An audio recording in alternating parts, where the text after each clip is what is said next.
Bienvenidos a Reporteros Plus. Soy Herminia Fernández. En Europa, los automóviles particulares y el transporte por carretera son responsables de un cuarto de las emisiones de gases de efecto invernadero. A partir de 2035, la venta de vehículos con motor de combustión estará prohibida en la Unión Europea. Ante esta situación, el auto eléctrico promete una transición ecológica limpia, pero para fabricar las baterías de estos vehículos se necesita del cobalto. Los teléfonos inteligentes también dependen de este mineral. Si se cumplen las estimaciones, se necesitarían 200.000 toneladas de cobalto más cada año para la fabricación de tecnología. Este mineral se encuentra en la República Democrática del Congo, que posee las mayores reservas del mundo. Allí se extrae con un coste medioambiental y humano, trabajo infantil, contaminación del agua y el aire y corrupción. La industria automovilística libra una batalla encarnizada a costas de las víctimas de un mundo mejor. Veamos la investigación de Quentin Noir-Faliz y Arnaud Sachman.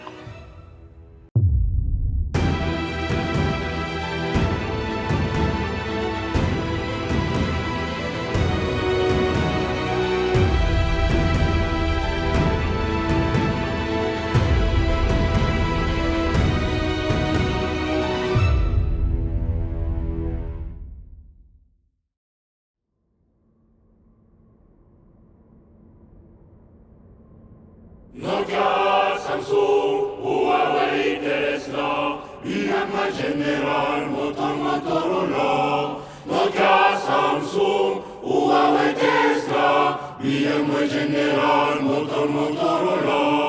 Chopé, oh les deux, nous avons peur des vos révolutions.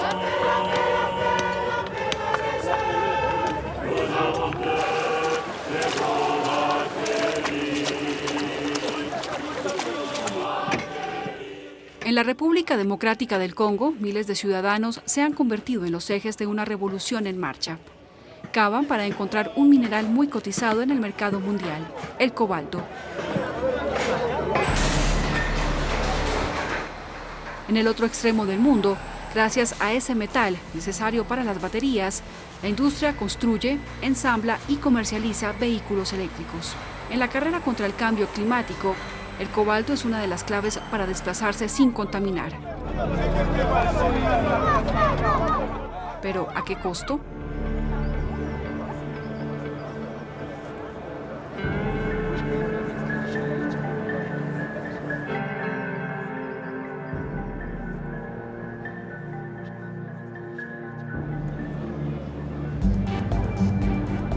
En Europa, los automóviles particulares y el transporte por carretera son responsables por un cuarto de las emisiones de gases de efecto invernadero. A partir de 2035, la venta de vehículos con motor de combustión estará prohibida en la Unión Europea, una decisión que afecta a toda la cadena de producción del sector. Volkswagen ha invertido en total 1.200 millones de euros en este lugar, en particular en los maravillosos automóviles que hemos hecho aquí. Todo se ha modificado y ahora nos dedicamos 100% a lo eléctrico. Aquí únicamente construimos vehículos eléctricos. En Europa, la mayoría de las baterías funcionan con la tecnología NMC, níquel, manganeso, cobalto, gracias a la cual los vehículos pueden circular durante 400 kilómetros con una sola carga. Además del litio, del manganeso y del níquel, esas baterías contienen unos 10 kilos de un metal que las hace duraderas y seguras, el cobalto. El níquel hace que la batería tenga mucha autonomía. El cobalto es el elemento de seguridad. Se pone un poco en la batería para asegurar que no se incendie, que sus células permanecerán estables incluso en condiciones extremas. La mayor parte del cobalto se extrae en la República Democrática del Congo. De hecho, no existe realmente ningún otro lugar en el mundo donde el cobalto tenga las mismas cualidades, la misma mineralogía. No hay ningún otro país en el mundo donde exista la misma reserva de minerales con la misma calidad. La República Democrática del Congo es prácticamente la Arabia Saudita del cobalto.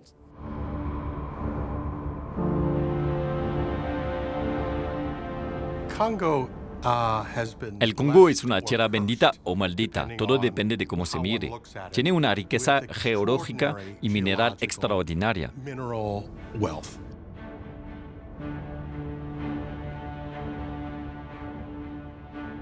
Siempre ha sido un lugar estratégico. En el siglo XIX con el caucho, en el siglo XX con el uranio y ahora con esos minerales indispensables para alcanzar los objetivos que la comunidad internacional ha establecido. Existe un consenso sobre el hecho de que debemos alcanzar la neutralidad de carbono en el mundo y que para eso hay que hacer la transición hacia los vehículos eléctricos con energía renovables. Para todo esto se necesitan minerales estratégicos que provienen del Congo y uno de los más esenciales es el cobalto.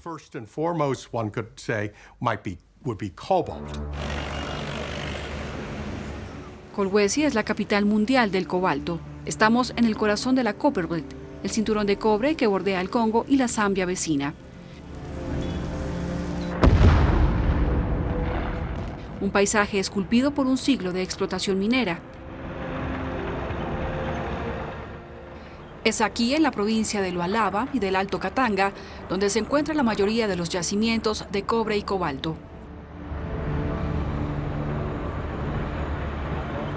Empresas extranjeras explotan estas inmensas riquezas. De las 19 minas industriales de cobre y cobalto, 15 son propiedad de empresas chinas. Comparten la bonanza con el gigante suizo Glencore, dueño de 2 de las minas más productivas del mundo, y con la empresa Eurasian Resources Group. El cobalto es transportado principalmente en camión hasta Sudáfrica. Se cargan en barcos hasta Durban y después viaja rumbo a China, donde es transformado en productos químicos para las baterías. A partir de ahí, entra en la cadena de suministro. Actualmente la demanda de cobalto se aproxima a las 140.000-150.000 toneladas. Pero se espera que alcance las 250.000 toneladas en los próximos 5 años. Llegará una cantidad considerable de nuevos compradores al mercado y habrá que satisfacerlos. La tonelada de cobalto puede llegar a costar más de $70.000 estadounidenses en el mercado mundial. Este mineral, que se encuentra en los yacimientos de cobre, ha despertado el apetito de las empresas mineras desde que explotó el mercado de las baterías hace 10 años. Su explotación no deja de comerse las tierras, muy a pesar de los habitantes, que en su mayoría viven con menos de $2 al día. Nosotros vivimos al lado de la explotación minera. Creo que conocen la ciudad de Kolwezi. Vieron que no hay escuelas, no hay hospitales, no hay carreteras. Las personas no tienen acceso al agua potable. Y la gente que tiene acceso al agua consume el agua que no es potable. Es agua a la que se le han vertido ácidos. La naturaleza ha hecho que ciertos pueblos tengan una fuente de agua, pero es un agua que ya está contaminada. Entonces la actividad minera está empobreciendo a la población en vez de mejorar sus condiciones de vida. Donatien Cambola es abogado y defensor de derechos humanos. Se dedica a investigar los impactos que ha tenido la explosión del mercado de las baterías sobre la población. Estas son las instalaciones de las Sicomines. Aquí ya se puede ver el impacto, porque del otro lado se ve la maquinaria. Estos son los camiones que hacen las descargas. Yo digo que son desechos, porque son los residuos estériles de la mina. Aquí forman las montañas. Hace 5 años estas montañas no existían. Durante la temporada seca, como ahora, el polvo es lo que mueve esos desechos hacia ese lado. Y las plantas que están alrededor están cubiertas por una capa de polvo. En esta zona las personas prácticamente han dejado de cultivar. ¿Cree que está relacionado con el polvo que se genera desde esos terraplenes de allá? Es por el polvo, pero también por el agua, por la calidad de agua del río que está enfrente nuestro. Las aguas se están desbordando de sus cuencas, pero el ácido que contienen perjudica nuestros campos. Esta mandioca, ¿qué edad tiene ahora? Tiene 3 años. No hay casi nada. ¿Puedes desenterrar una planta para que veamos su estado?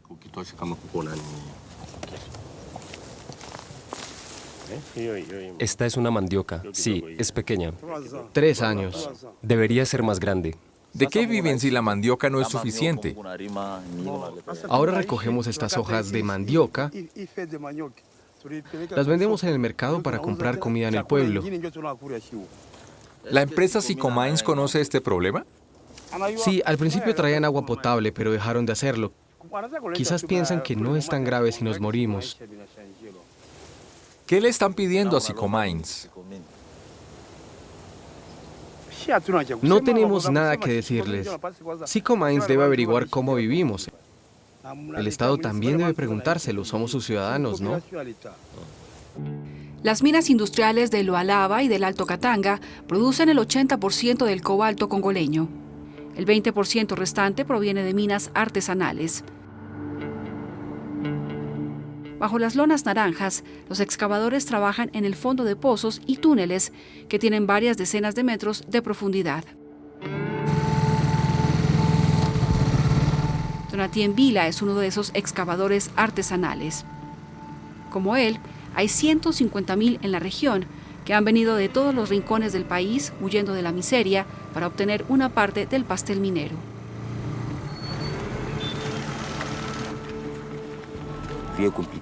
La vida era difícil en Kinshasa. Perdí mi trabajo, me despidieron. Mi familia me dijo, no puedes seguir así. Sin trabajo no podía pagar el alquiler. Me dijeron, ven a Kolwezi. Hay cobalto, te ganarás la vida.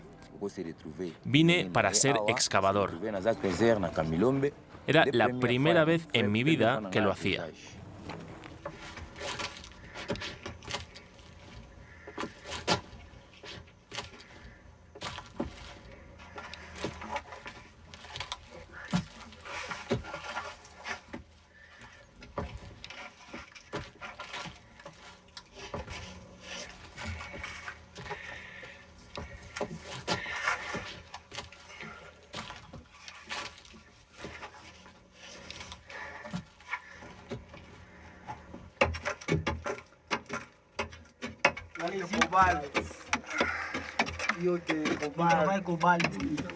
Tu peux prendre quelque chose, tu le montres avec le doigt. Voilà, c'est ça.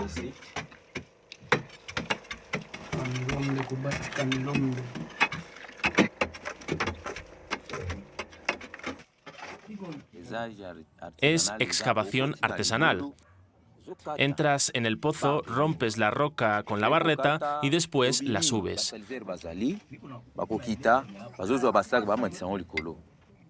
Los portadores entran en los pozos y suben los sacos. Nosotros cavamos y los llenamos. En eso consiste nuestro trabajo. Los portadores se llevan los sacos uno por uno y los suben. Después, las mujeres lavan los minerales en el lago. Le pagan a las mujeres y a los portadores y después se van a venderlo. La primera vez estaba muerto de miedo. Cuando llegué abajo empecé a temblar. Los demás se burlaron de mí. Se reían porque estaba temblando. Temblaba, pero no tenía otra opción. Tenía que seguir porque soy un hombre. Tenía que poder bajar. Tuve miedo.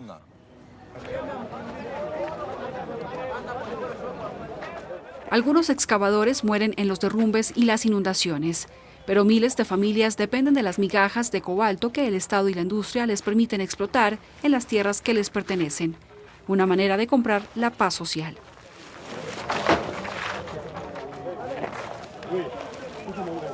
Desde hace 20 años, el gobierno ha tratado de organizar este sector en zonas de explotación legales. Ahora, la ley los obliga a unirse a cooperativas. Pero esas estructuras están muy jerarquizadas y los excavadores no tienen voz ni voto en lo que respecta a la administración de sus minas.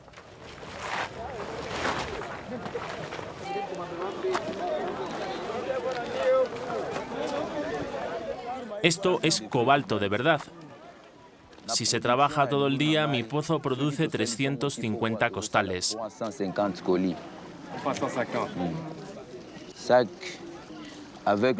Con una balanza de verdad, los sacos pesan 20 kilos.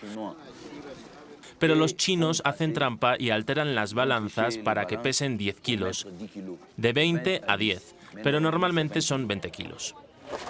En los centros de compra, los excavadores venden principalmente a compradores chinos, empresarios independientes que han migrado hacia el Congo. Hacen una primera transformación del mineral antes de exportarlo hacia las fundiciones.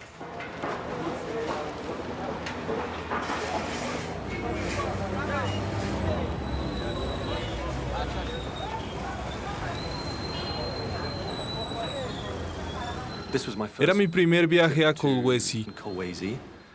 Lo más impresionante fue ver que la ciudad se había construido alrededor de la explotación minera, alrededor y encima de los yacimientos.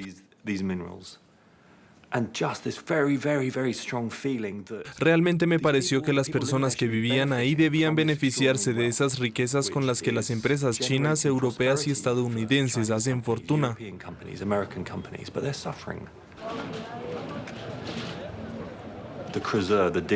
Los excavadores arriesgan su vida y su salud para sacar el mineral y además muy pocos reciben una remuneración justa por su trabajo. Los explotan financieramente.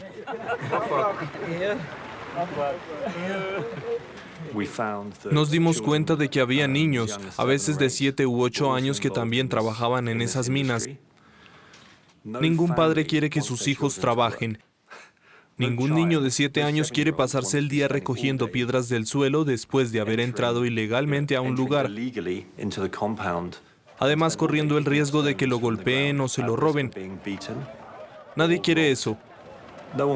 Si lo hacen es porque las circunstancias los obligan.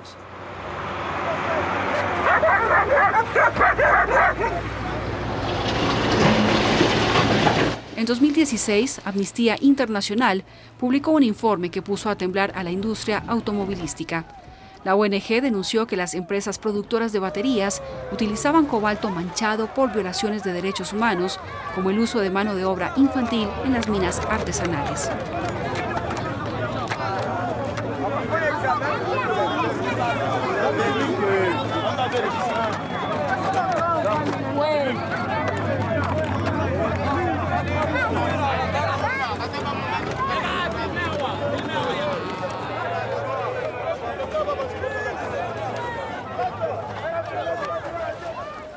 Queríamos saber a dónde iba ese cobalto, quién lo compraba, qué empresas tecnológicas. Los fabricantes de móviles y ordenadores portátiles utilizan ese cobalto para sus baterías. ¿Qué hacen y qué saben sobre la cadena de suministro y sobre las condiciones de extracción? Ese estudio establece el vínculo entre el trabajo infantil, las explotaciones de las minas artesanales y la industria del cobalto, y vincula esas minas a las grandes marcas.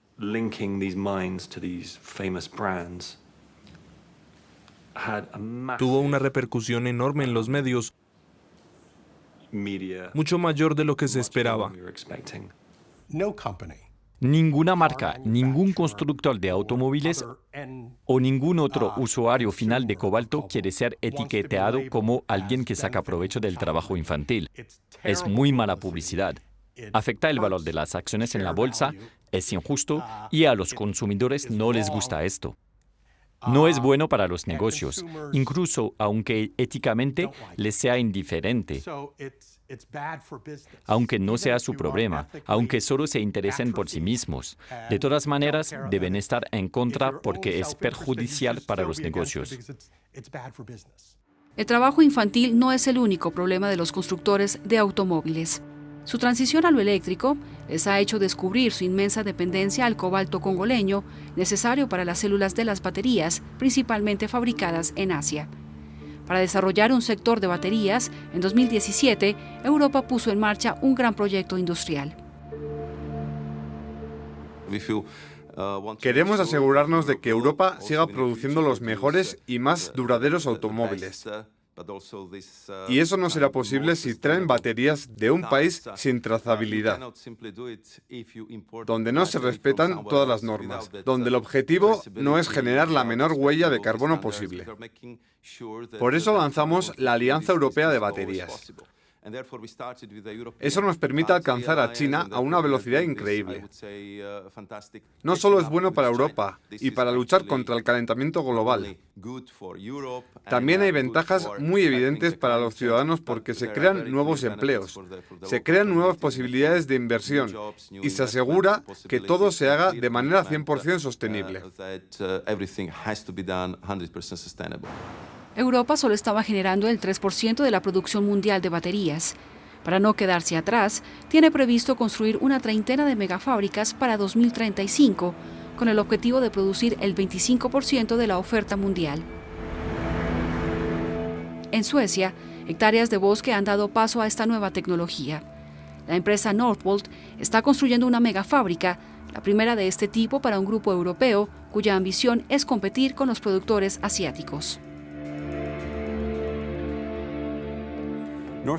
Northvolt fue creada hace unos 5 años por Peter Carlsson, un sueco, y Paolo Cerruti, un italiano. Se conocieron cuando trabajaban en Tesla.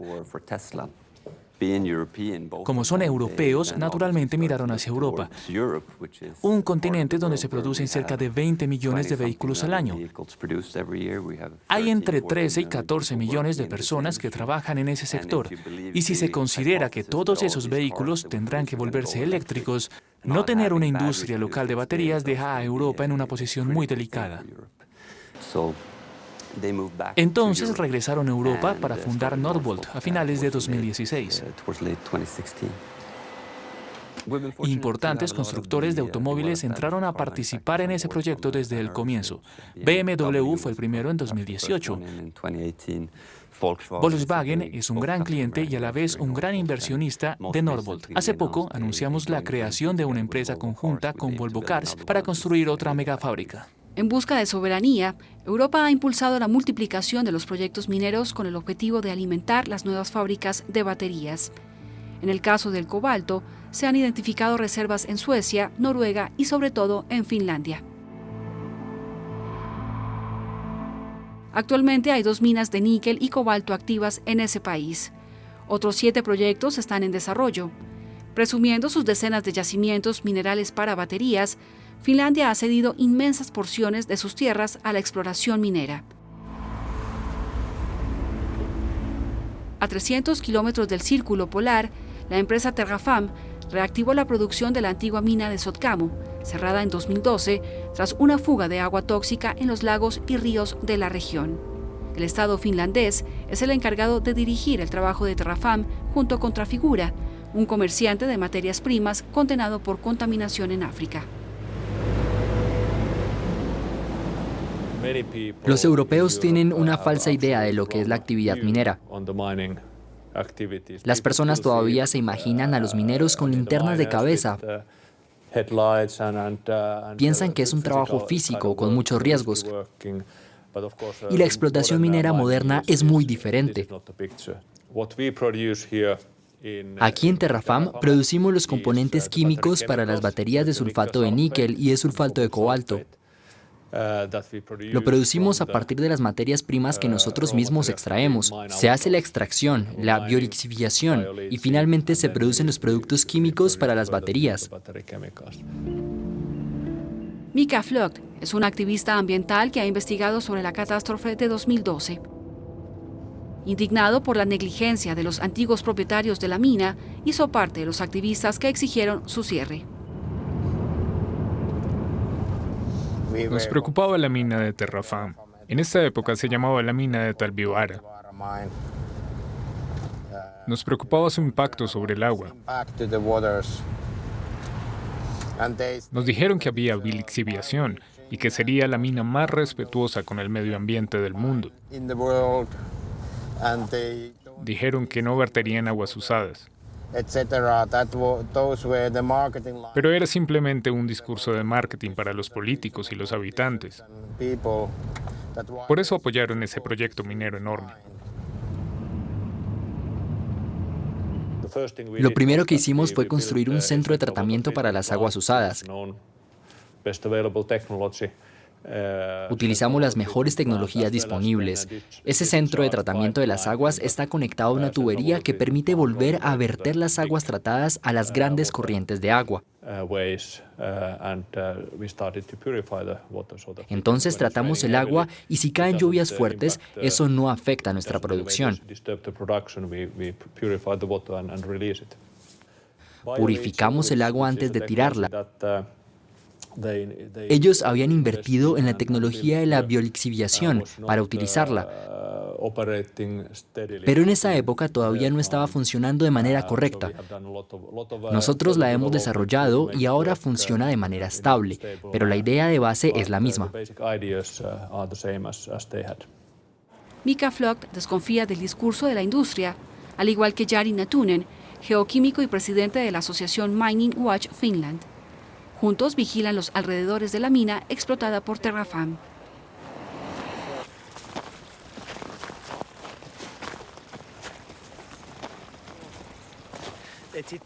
Pretenden que es humus, pero en este riachuelo las tasas de níquel siguen superando la norma de calidad ambiental. Es muy posible que ocurra lo mismo con el cadmio. Los residuos están muy por encima de los umbrales. Análisis oficiales conocidos por Terrafame han confirmado la presencia de metales pesados. La empresa reconoce que efectivamente hubo una fuga en 2020, una contaminación que dice haber resuelto. En cuanto a las concentraciones que encontró Jari Natunen, Terrafame considera que son de origen natural, pero el bioquímico tiene serias dudas. Una tubería de tratamiento de agua puede ceder en cualquier momento y los residuos mineros pueden esparcirse por el suelo. Aquí se ve el mayor problema de esta mina. Me refiero a la roca estéril o ganga. Esta roca estéril contiene el 9% de azufre. El azufre reacciona con el agua y el aire. Y para una tonelada de rocas estériles, esa reacción de azufre con agua y aire equivale a 300 kilos de ácido sulfúrico concentrado. Y esa reacción puede continuar durante miles de años. Se mantiene mientras haya roca estéril. Los partidarios de la mina nos acusan de tener síndrome de NIMBY. Not in my backyard. No es mi jardín. A mí me gustaría pedirles que me presenten a alguien que quiera tener el jardín de 300 kilómetros de residuos tóxicos que destruyen y contaminan el medio ambiente. Es simplemente ilegal. Es inadmisible. Exactamente. En cuanto a los automóviles eléctricos que funcionan con cobalto y níquel, hay que saber que aquí se generan cada año 50 toneladas de esos residuos peligrosos para producir el níquel necesario para una batería de un auto eléctrico. ¿Te imaginas? Es alucinante. 50 toneladas para el níquel de una sola batería. Podríamos preguntarnos qué dirían los defensores de los vehículos eléctricos si supieran que para producirlos se generan todos esos residuos peligrosos.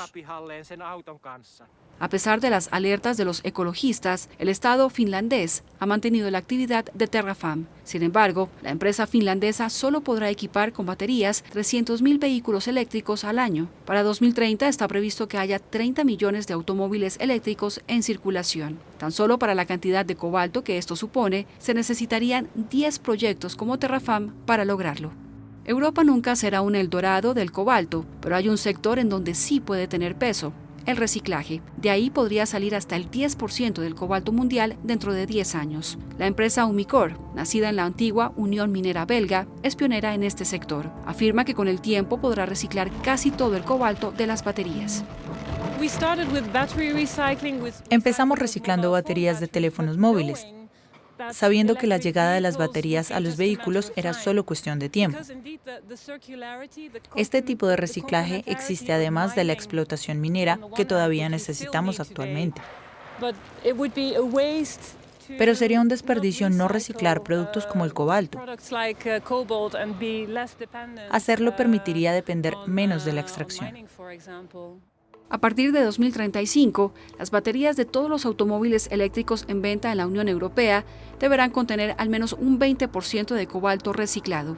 Volkswagen abre una fábrica especialmente dedicada a esa labor, mientras que los futuros pesos pesados europeos de la producción de baterías, como Verkor en Francia o Northvolt en Suecia, han integrado ese objetivo a la creación de sus megafábricas.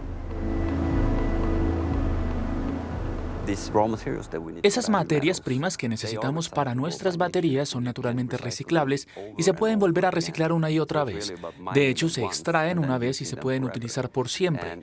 Es una característica fundamental. Considerando la velocidad a la que se desarrolla el mercado, eso tomará unas cuantas décadas. Se necesitará un poco de tiempo antes de alcanzar a tener un mercado en el que un auto que entre pueda reemplazar un auto que salga. Pero una vez que se llegue a eso, habrá un suministro circular de materias primas. Eso significa que, con el tiempo, gracias a ese ciclo de reciclaje, los países dependerán menos de los minerales africanos. Tras el informe de Amnistía Internacional de 2016, los actores del sector minero se vieron obligados a limpiar sus cadenas de suministro.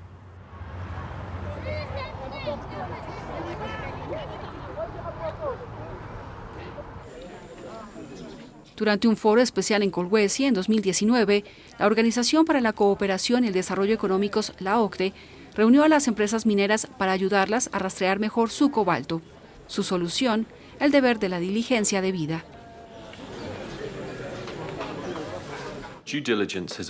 La diligencia debida es un proceso a través del cual las empresas deben cartografiar su cadena de suministro, al igual que sus relaciones comerciales y operativas. Eso permite identificar si esas relaciones comerciales o esas cadenas de suministro violan los derechos humanos y cómo lo hacen. La diligencia debida también busca reducir los riesgos. Las empresas tienen diferentes tácticas para evadir sus responsabilidades. Una de ellas consiste en contratar consultores para que hagan las investigaciones. Son empresas que cobran muy caro y asumen la responsabilidad de la diligencia debida. Claro, están asociadas de la propia empresa. La otra táctica es sumarse a programas sectoriales.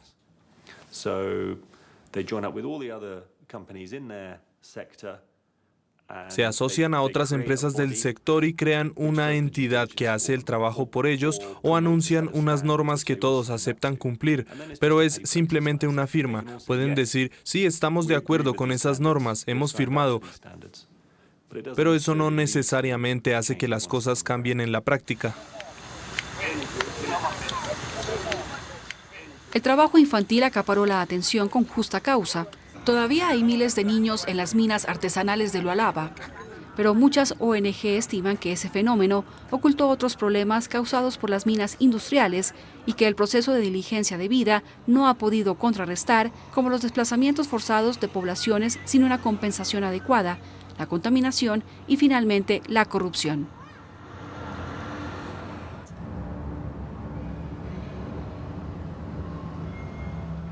El expolio de recursos mineros congoleños no es algo reciente. La Bélgica colonial se benefició durante más de 60 años de las grandes riquezas. Después de la independencia del Congo en 1960, se instaló una nueva forma de depredación.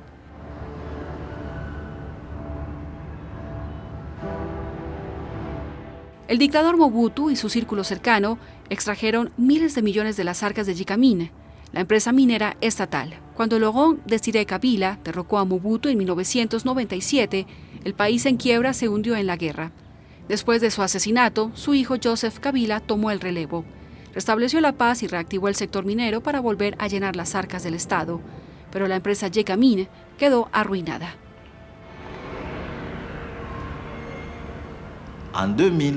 En 2002, todos nos dimos cuenta que la empresa Gécamine había quebrado, así como el Estado congoleño también había quebrado a nivel económico y a otros niveles. Y el Banco Mundial le aconsejó al Estado congoleño que hiciera reformas. Dijo, tienen los minerales, pero no tienen los medios para que el sector sea fiable. Deben abrirse a las multinacionales. Los operadores mineros, es decir, las multinacionales que vinieron al Congo, fueron Glencore y First Quantum. Todas las empresas grandes llegaron aquí, pero no vinieron para ayudar al desarrollo de las poblaciones, vinieron para hacer negocios.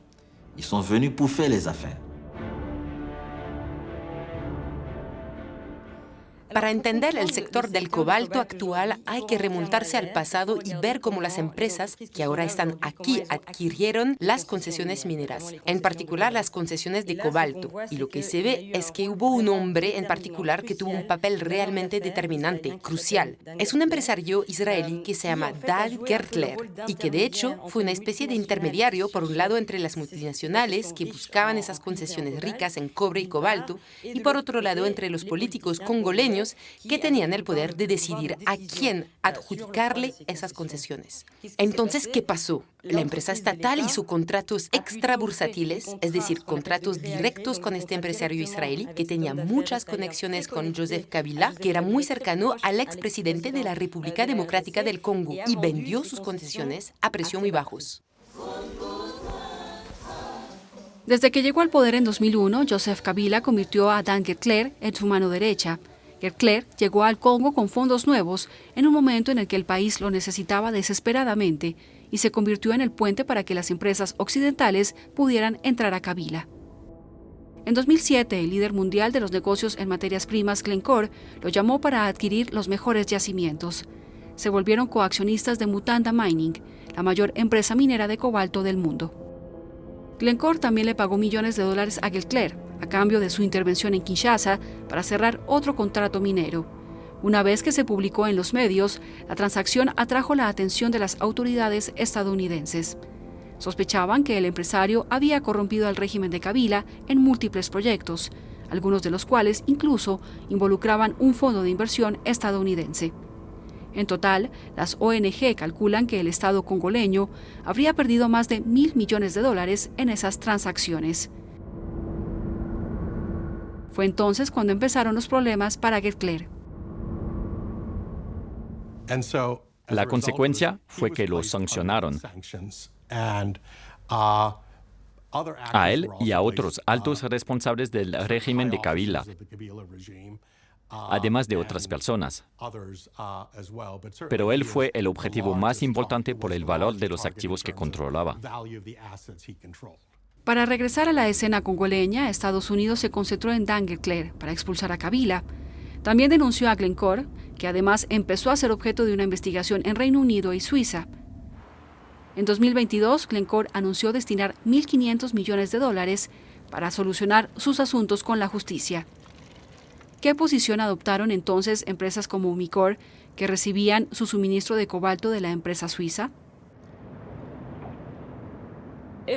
Si hay una condena, tendremos que valorar la situación y hacer nuestra propia evaluación. Si un juez considera que efectivamente una de las partes es culpable, tendremos en cuenta el caso y tomaremos una decisión. Se hará en función del resultado legal.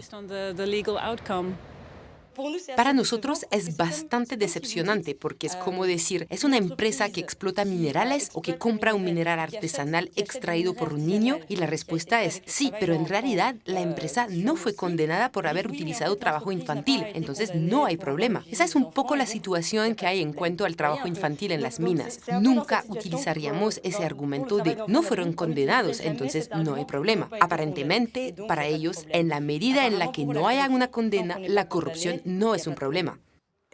Está claro que para nosotros la corrupción no es un crimen sin víctimas. Se suele representar así, como si solo fuera dinero que pasa de mano en mano entre intermediarios y altos funcionarios corruptos. Pero al final de la cadena, el ciudadano común es el que sufre por esa corrupción y de manera muy violenta. Eso fue lo que pasó con la mina de Metal Coal. La mina de Metal Coal se compone de los residuos mineros de Kolwezi que se fueron apilando sobre varios kilómetros durante la explotación colonial belga. Es una de las zonas más lucrativas de la Copperbelt. A comienzos de los años 2000, la empresa canadiense First Quantum obtuvo los derechos de explotación. Fue el negocio del siglo. Esos residuos todavía contendrían 300.000 toneladas de cobalto, lo equivalente a $20.000 millones. Pero de repente, el régimen de Kabila le quitó la licencia minera a First Quantum.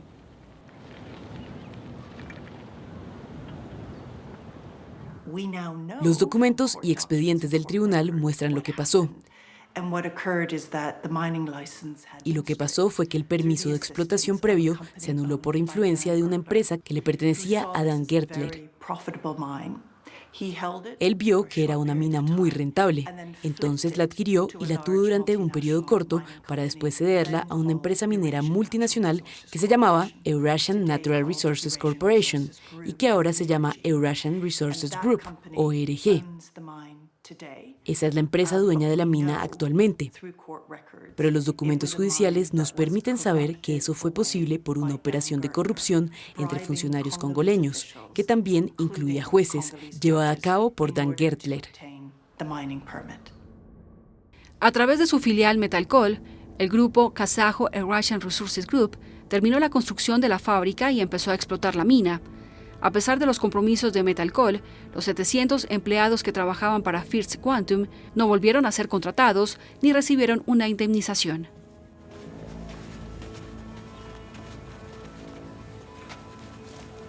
Mais c'est du sable ici, Papa Jeannot. Ce n'est pas du sable, c'est le rejet. C'est le jet de minerai. Oui, oui, c'est du minerai. Oui, ça brille, hein? Wow. Los proyectos como el de Metalcoal no son lo suficientemente éticos para nosotros. Por eso recurrimos a los tribunales. Es un llamado a la conciencia colectiva, es decir, a todas las partes involucradas, los consumidores finales, las ONGs internacionales, las multinacionales, para que entiendan que no pueden conformarse con explotar y consumir el cobalto, sin fijarse en las condiciones de vida de las poblaciones que participan en la extracción de estos minerales. Espero que a través de esta acción podamos sensibilizar a todas las partes involucradas sobre los verdaderos problemas que gangrenan el ámbito financiero del cobalto, en vez de concentrarnos en el problema de los niños en las minas. No niego que eso también sea un problema, pero no es el mayor problema del sector.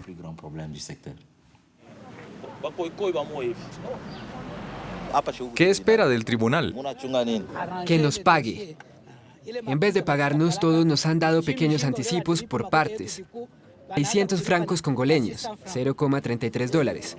¿Es normal que un despido valga 600.000 francos congoleños, $316? Este trabajo me permitía pagar los estudios de mis hijos y la salud. Ahora ya no puedo ir al médico, sufro mucho.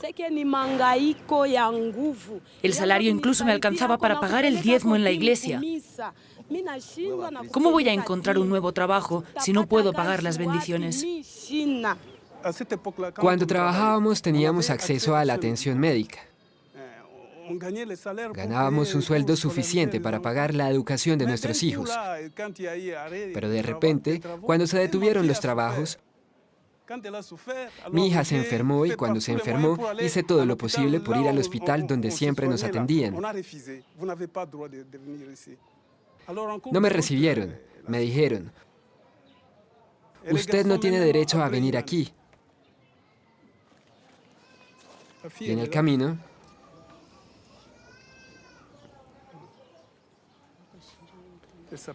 mi hija falleció.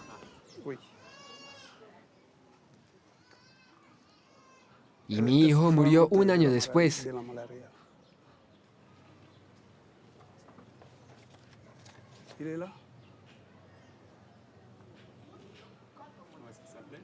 Esta es hija, se llama Marth. Tenía malaria. Aquí está él. Se llamaba René. Tenía malaria y fiebre amarilla.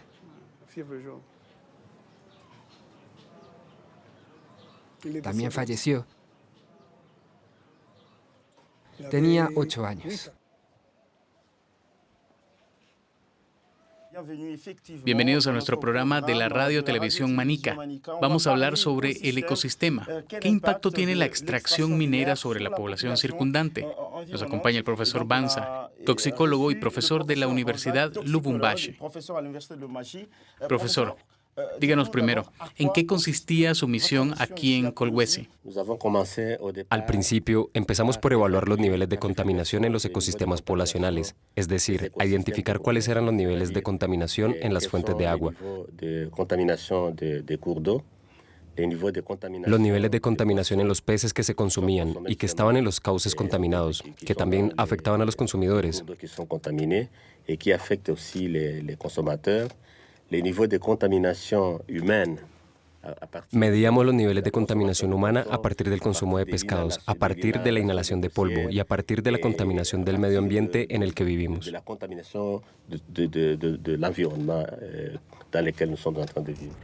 El profesor Celestin Banza investiga desde hace 15 años junto con distintas ONG para denunciar el impacto ambiental y sanitario de la explotación minera en el Congo, un área en el que las empresas contaminantes aplican una diligencia debida que deja mucho que desear.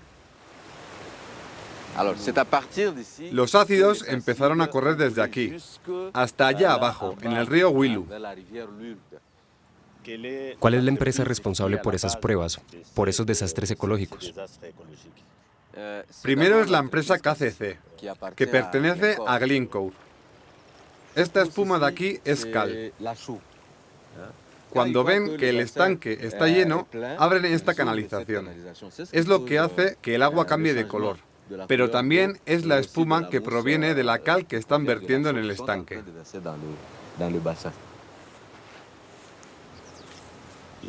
Usan cal para disminuir la acidez y mantener el pH por encima de 7. Pero no creo que hayan resuelto el problema porque los metales tóxicos, el ácido, se mantienen. Miren el aspecto del agua y hasta de los suelos, los lodos de sedimento. Tienen un color y el color es signo de que todavía hay un problema muy serio de contaminación y es un problema muy, muy importante, especialmente porque este río desemboca en el río Congo.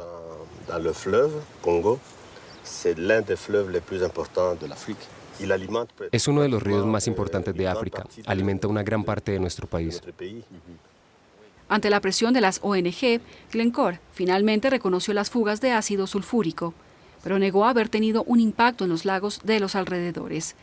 Paradójicamente, la empresa empezó a indemnizar a las víctimas y a rehabilitar los estanques piscícolas. El profesor Banza y su equipo demostraron en 2008 que había tasas de cobalto muy elevadas en la sangre y la orina de los excavadores de Kolwezi. En su artículo, publicado por el prestigioso grupo Nature, señalaron que los niños expuestos a los polvos de los minerales habían sufrido modificaciones en su ADN y que tenían un índice alto de riesgo de cáncer en el futuro. Actualmente, examinan a cientos de excavadores que trabajan en los pozos y que están expuestos al radón, un gas radioactivo y cancerígeno que se emite a través del uranio que se encuentra en la roca.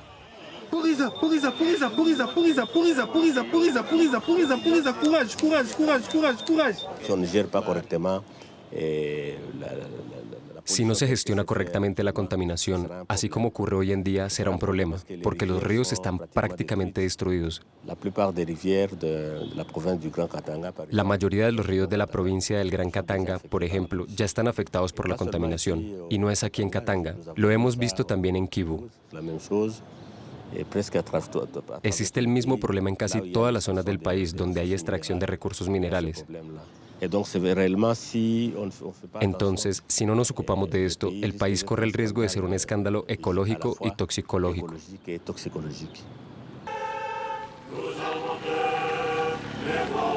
En el Congo, Félix Tshisekedi sucedió a Joseph Kabila en 2018. El nuevo presidente prometió renegociar los contratos mineros, pero el proceso se ha alargado y la población todavía no se beneficia de las riquezas de su propio país.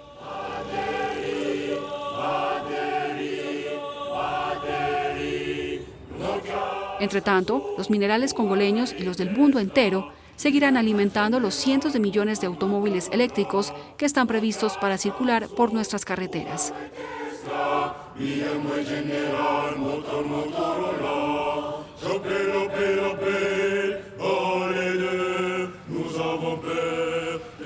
Pero en todo el mundo se alzan las voces de los activistas, abogados y científicos que investigan y se organizan frente a la industria minera. El mundo político ya no puede ignorar sus palabras.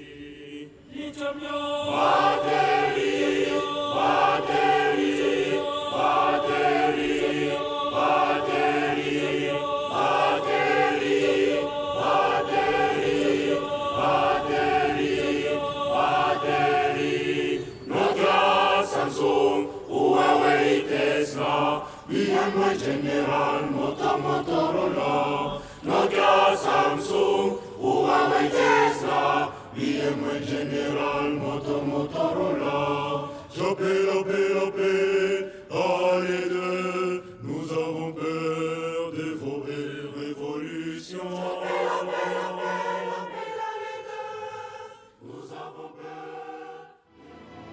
Hasta aquí Reporteros Plus. Siga con más información por France 24 y france24.com.